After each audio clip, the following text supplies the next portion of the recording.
Tell me in a sentence who you are.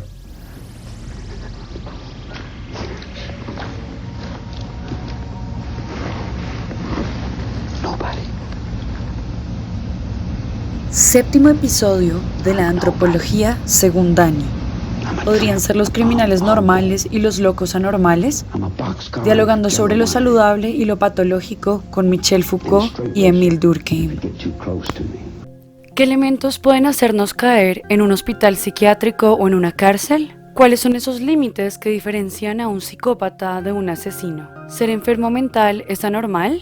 ¿Ser criminal es normal? Diversas películas permiten reconocer el terror social de caer en un manicomio estando mentalmente sano. La Isla Siniestra, por ejemplo, trata sobre un agente federal llamado Teddy Daniels, quien se introduce en una isla que es un hospital psiquiátrico, donde empieza a observar una serie de irregularidades que le invitan a pensar que allí están enloqueciendo a la gente. Algo de lo que, según la interpretación, él termina siendo víctima. Changeling cuenta la historia de una mujer llamada Christine Collins, quien pierde a su hijo y a la que le ha regresado otro niño impostor. Una situación ante la cual ella realiza múltiples denuncias, claro, para hallar a su verdadero hijo, pero este comportamiento es patologizado, por lo cual la terminan tildando como una mujer loca. La segunda temporada de American Horror Story, Asylum, se desarrolla en el contexto del año 1964 en Massachusetts, donde una periodista ingresa como paciente con el objetivo de documentar una serie de experimentos que aparentemente están sucediendo al interior del hospital con pacientes que son entendidos como enfermos al ser gay o al tener ninfomanía y otras patologías consideradas en la época. La serie de miedos desarrollados en estas películas son compartidos por muchísimas personas en el mundo, aún más cuando pueden ser respaldados por investigaciones científicas formales. Una de las más famosas es el experimento realizado por el psicólogo David Rosenham, quien pidió a 8 personas que fueran a hospitales psiquiátricos diciendo que durante 3 semanas habían estado escuchando voces que les incitaban pensamientos negativos. A pesar de que estos pacientes contaran sus historias de vida de manera honesta, solamente por decir de manera voluntaria que tenían este síntoma, fueron clasificados como esquizofrénicos o personas con trastorno maníaco depresivo. Tras comportarse de manera normal y fingir tomar sus medicinas, estas personas fueron dadas de alta semanas después sin que los médicos ni siquiera sospecharan que eran pacientes falsos. Tras publicar los resultados del experimento, Rosenham advirtió que volvería a hacerse el mismo experimento, una curiosa aseveración que, a pesar de que nunca sucedió, generó cambios realmente importantes, pues un considerable de hombres y mujeres que normalmente serían recluidos no fueron recluidos y otros fueron dados de alta, lo que permite pensar si ellos fueron personas con enfermedades mentales que no fueron tratadas o personas sanas que en otro contexto hubiesen sido tratadas. ¿Qué hace entonces objetivo el trabajo del psiquiatra? ¿De qué dependen los diagnósticos médicos sobre la mente humana? Para esto es preciso introducir el libro Los Anormales, el cual es un curso dictado por Michel Foucault en el Collège de France entre enero y marzo del año 1975. Allí es posible entender la clasificación binaria entre lo saludable y lo enfermo al interior de los síntomas y los diagnósticos dentro de los contextos psiquiátricos. Foucault estudió a los que eran considerados como peligrosos o anormales en el siglo XIX a través de diferentes fuentes de archivo, entre los cuales habían textos teológicos, jurídicos y médicos. También analizó las pericias médico-legales de los años 1950 y con esto logró definir 3 figuras principales de lo anormal. La primera figura sobre lo anormal son los monstruos, entendidos no solo como los que transgreden las leyes sociales, sino que también transgreden las leyes de la naturaleza. Así como en el episodio sobre lo monstruoso que pueden encontrar en el canal, él describe a estos anormales como seres que colindan entre lo animal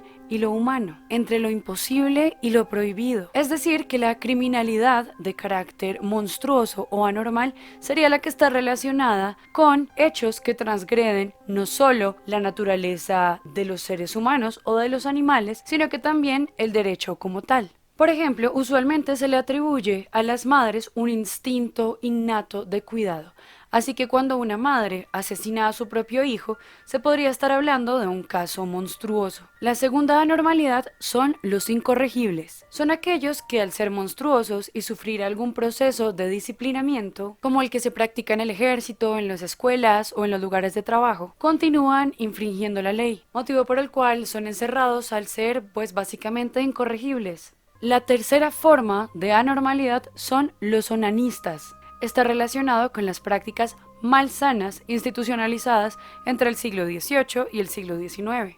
Es decir, que violan valores o principios de en ese momento la familia francesa, como lo es, por ejemplo, la masturbación. Es aquí cuando se debe exaltar que la anormalidad no solo está relacionada con algo que no está en la norma, sino un principio de obediencia y dominación. Lo anormal se puede vincular a la autonomía, un mal que, formula Foucault, contamina los colectivos, por lo cual la psiquiatría se institucionalizó como una forma de higienizar el cuerpo social a través de una suerte de visión coherente capaz de agrupar y ordenar las creencias. No obstante, la serie de síntomas consignados en el Manual Diagnóstico y Estadístico de los Trastornos Mentales, DSM, en sus 5 ediciones ha reevaluado desde 1952 la clasificación de lo que Foucault llamaría lo anormal. Por ejemplo, a diferencia de las demás ediciones, en su primera versión tomaba a la homosexualidad como una enfermedad mental, teniendo en cuenta que a pesar de ser una disciplina médica con carácter científico, las enfermedades mentales, así como los crímenes tipificables, están ligadas a los valores que se quieren dentro de una sociedad. Cabe preguntarse entonces, ¿cómo diferenciar a los criminales de los enfermos mentales? Bajo los términos de la anormalidad descritos por Foucault, asesinar a alguien sin ser psicópata sería normal. Para responder a esto resulta útil utilizar los planteamientos que Emile Durkheim desarrolla en su libro La división del trabajo y los tipos de solidaridad, donde habla precisamente cómo la anomia o falta de norma puede clasificarse a nivel social, pues las leyes contemplan al asesinato, al robo o al secuestro como un hecho tipificable realizado por diversos miembros de un grupo social. De ser anormales estas acciones, los crímenes quizás ni siquiera estarían contemplados por el Estado. La diferencia entonces entre un hombre asesino y un psicópata asesino no radica en el crimen como tal, sino en los límites sociales que los médicos entienden como anormales o, patológicos.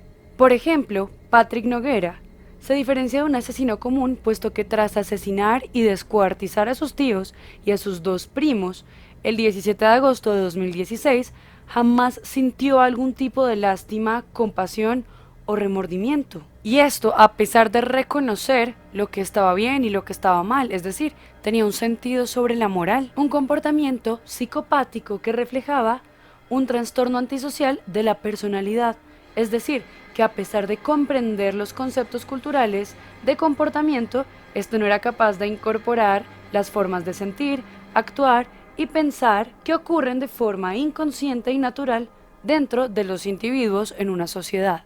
Así, los comportamientos registrados de algunos criminales que tienen un trastorno antisocial tienen que ver con la poca comprensión o la ausencia de miedo social, el cual es un indicador de la capacidad individual de reconocer la cultura o entender un lugar social. Comportamiento meramente humano, natural y normal. Believe me, if I started murdering people, there'd be none of you left. Tras escuchar esto, quisiera saber si crees que en el futuro podrían existir algunos comportamientos relacionados con trastornos mentales, como es el caso de la depresión, la ansiedad o la hiperactividad, que en vez de ser patológicos deberían ser normales, o al menos no medicalizados. Déjame tus respuestas en el chat y nos vemos en el próximo episodio de la Antropología según Dani.